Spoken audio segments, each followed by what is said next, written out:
नमस्कार, चारू चौधरी चैनल में आप सभी का हार्दिक स्वागत है।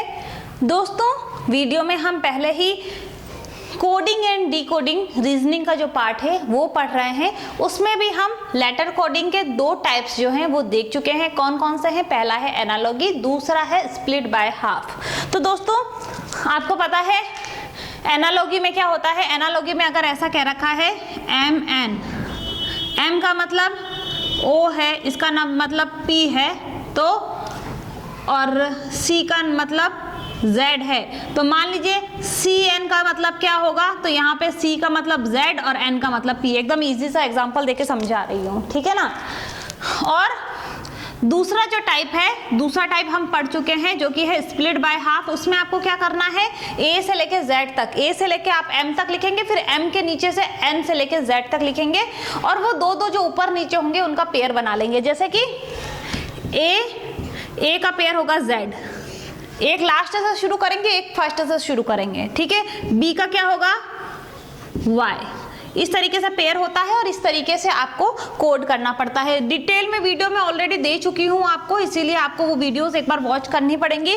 क्योंकि अगर आप कोडिंग डिकोडिंग से रिलेटेड क्वेश्चन आने पे अपने नंबर नहीं खोना चाहते हैं तो दो वीडियो जो ऑलरेडी अपलोड की जा चुकी है उनको ध्यान से देख लीजिए।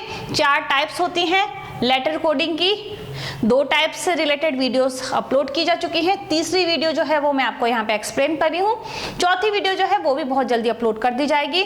उसके बाद कोडिंग एंड डिकोडिंग से रिलेटेड कोई भी क्वेश्चन आता है, यहाँ पे आप गलत नहीं करके आ पाएंगे। इस चीज को मैं कह सकती हूँ ईजिली, बहुत ही सरल तरीके से आपको समझाने की कोशिश करूंगी ये वाली वीडियो में भी।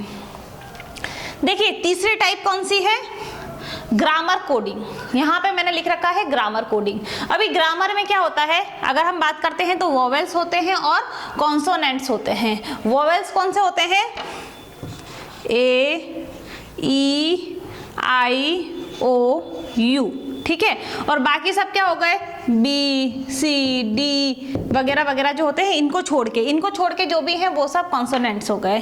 तो यहाँ पे आपको इन दोनों का ध्यान रखना है क्योंकि ये ग्रामर कोडिंग है। यहाँ पर आपको ग्रामर को ध्यान में रखना पड़ेगा, तभी आप जो क्वेश्चन है वो सॉल्व कर सकते हैं। इसीलिए यहाँ पे क्वेश्चन मैं लेके आई हूँ ताकि क्या है, आपको इजीली जो चीजें हैं वो समझ में आने लग जाए। दोस्तों, ये जो 2 वीडियोस हैं वो बिल्कुल अलग हैं। सबसे पहले आपको क्या करना है, एनालॉगी मेथड से सॉल्व करके देखना है। एनालॉगी मेथड से सॉल्व नहीं होता है तो फिर आपको क्या करना है, स्प्लिट बाय हाफ। वैसे आपको देखते से ही समझ में आएगा कि यहाँ पे एनालॉगी है, स्प्लिट बाय हाफ है या फिर ग्रामर कोडिंग है। आराम से आपको समझ में आ जाएगा क्योंकि प्रैक्टिस की जरूरत है। थोड़ी सी प्रैक्टिस करेंगे, यहाँ पे एक्सप्लेन मैं आपको कर रही हूँ, प्रैक्टिस आप अपने घर पे कीजिए, फिर आपका जो कॉम्बिनेशन है बिल्कुल परफेक्ट हो जाएगा। एग्जाम में आप बिल्कुल आप सही करके आएंगे। यहाँ पे वोवेल्स और कॉन्सोनेंट्स आपको ध्यान में रखने हैं। तो यहाँ पे देखिए क्वेश्चन मैंने दिया है, एप्पल को कहा जाता है बुक या फिर BOOKF, ठीक है। ऑरेंज को कहा जाता है BQPMFF। तो यहाँ पे हम क्या करते हैं, सबसे पहले आप मान लीजिए एग्जाम में आपके पास क्वेश्चन आए कि रीजन को क्या कहेंगे, ठीक है। तो आप सबसे पहले क्या देखेंगे, आप देखेंगे कि एनालॉगी मेथड से देखते हैं, परंतु आप यहाँ पे देख रहे हैं कि R तो है, E भी है, ठीक है, A भी है, S तो यहाँ है ही नहीं। और फिर आप देखेंगे कि अगर हम स्प्लिट बाय हाफ से मेथड से सॉल्व करना चाहते हैं तो A का Z होता है, यहाँ पे तो A का B है। इसका मतलब दोनों ही मेथड काम नहीं लग रहा। कितनी देर लगी आपको? 1 सेकंड लगा पहचानने में कि ना तो यहाँ पे एनालॉगी मेथड काम कर रहा है, ना यहाँ स्प्लिट बाय हाफ मेथड काम कर रहा है। तो यहाँ पे अब हमको समझ में आ गया है कि तीसरा जो मेथड है वो काम कर रहा है। वो मेथड कौन सा है? Grammar coding. कैसे कर रहा है? अभी आप यहाँ पे समझिए, A का B लिखा है, P का O लिखा है, फिर P का O लिखा है, L का K लिखा है, E का F लिखा है। अभी आप यहाँ पे देखिए, एक संख्या आगे है, कहीं पे एक संख्या पीछे है। A का B है, ठीक है, P का Q नहीं है, OP है, OP, फिर KL, ठीक है, और EF।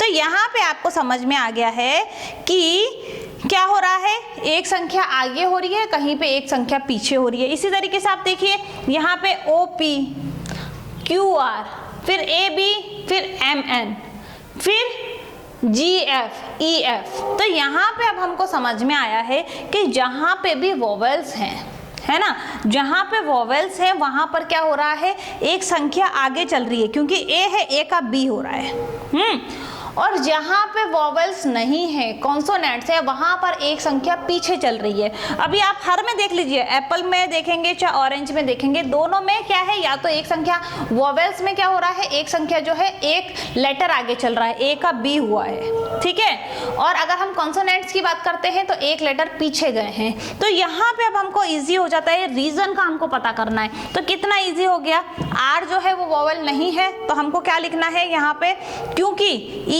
एफ हो रहा है, ये वॉवेल है, और यहाँ पे हमको एक संख्या पीछे लिखनी पड़ेगी। तो आर से पहले क्या आता है, आर से पहले आता है क्यू, क्यू आर होता है ना। ई जो है, ई क्या है, ई वोवेल है, तो हमको ई के लिए क्या लिखना पड़ेगा, ई से एक संख्या आगे, एक संख्या आगे क्या होता है, ई से एक संख्या आगे होती है एफ। अब ए भी वोवेल है, ए से आगे क्या होगी, एक लेटर बी। एस जो है वो कॉन्सोनेंट है, तो क्या होगा, एक संख्या क्या होगा, पीछे जाएगा। एस से पहले क्या होता है, आर। ओ फिर से वोवेल आ गया, तो ओ क्या होगा, ओ के आगे वाली संख्या आएगी ओ पी। और एन जो है वो कॉन्सोनेंट है, तो क्या होगा, एन जो है, एन के पीछे जाना पड़ेगा, मतलब एम। तो आपको यहाँ पे समझ में आ गया। इस तरीके से जब आपने ये देखा ना, तो आपको पता चल गया कि ए बी आगे जा रहा है, पी ओ जो है उसमें एक पीछे जा रहा है। तो यहाँ पे आपको वोवेल और कॉन्सोनेंट्स के बीच में क्या तालमेल बैठ रही है क्वेश्चन में, वो समझने की जरूरत है, और उसके बाद आप सॉल्व करेंगे। तो देखिए कितना इजीली हमको आंसर निकल के आ गया। अभी आपको ज़्यादा कुछ टाइप करने की जरूरत भी नहीं पड़ी, लिखने की जरूरत नहीं पड़ी, डायरेक्ट आपने सॉल्व कर दिया। कितनी देर लगी, मुश्किल से 5 मिनट भी नहीं लगे, जबकि मैंने यहाँ पे आपको एक्सप्लेन भी किया है। तो हमेशा ध्यान रखिएगा, जैसे ही क्वेश्चन आता है सबसे पहले एनालॉजी मेथड से सॉल्व करिए, उससे नहीं होता स्प्लिट बाय हाफ देखिए, स्प्लिट बाय हाफ भी आपको नहीं जम रहा है, क्वेश्चन देखते समझ में आ जाएगा, ऐसा नहीं है कि आपको पूरा सॉल्व करना पड़ेगा। तो ये तीसरा ग्रामर कोडिंग जो है उससे सॉल्व करिए। इससे भी नहीं होता है, मान लीजिए ये वाला मेथड भी नहीं लग रहा है, तो लास्ट मेथड लगेगा। ये सारे जो मेथड्स हैं जब आप प्रैक्टिस करेंगे तो प्लीज यहाँ पे आपको समय व्यर्थ करने की जरूरत नहीं है, फटाफट से देखते से समझ में आ जाते हैं कि यहाँ पर कौन सा मेथड लगा है। तो यहाँ पे 3 मेथड तो लग जाते हैं। अगर ये भी नहीं लगता तो अंतिम मेथड लगेगा, उसके बाद तो ये चारों मेथड्स के अलावा कहीं से क्वेश्चन नहीं आने वाला है, इन्हीं से रिलेटेड क्वेश्चन आते हैं। और नेट में तो कई बार ऐसा होता है, अभी अभी मैं थोड़ा हार्ड कर दिया है, ज्यादातर पहला जो मेथड है उससे रिलेटेड ही क्वेश्चंस आ जाते थे पहले, इजी, बहुत ही इजी क्वेश्चंस आते थे। अभी थोड़ा सा पेपर टफ हो गया है, तो सारे मेथड्स आपको समझने की आवश्यकता है, और कोशिश करी है मैंने यहाँ पे आपको इजीली समझाने की। आपको समझ में आया है तो आपने अगर पहले की 2 वीडियोस नहीं देखी हैं तो फटाफट से देख लीजिए, पहले उनको देख लीजिए, फिर इसको समझने की कोशिश कीजिए। और अंतिम जो वीडियो है वो मैं जल्दी से आज ही अपलोड करने वाली हूँ। उम्मीद करती हूँ कि जो भी मेरे द्वारा यहाँ पर एक्सप्लेन किया गया है वो आपको समझ में आया होगा। कोई भी क्वेश्चन है, क्वेरीज हैं, तो आप मुझे कमेंट बॉक्स में लिखिए, मेरे द्वारा आपको बताया जाएगा कि कहाँ पे आपको दिक्कत आई है। कोई सजेशन हो वो भी आप बता सकते हैं।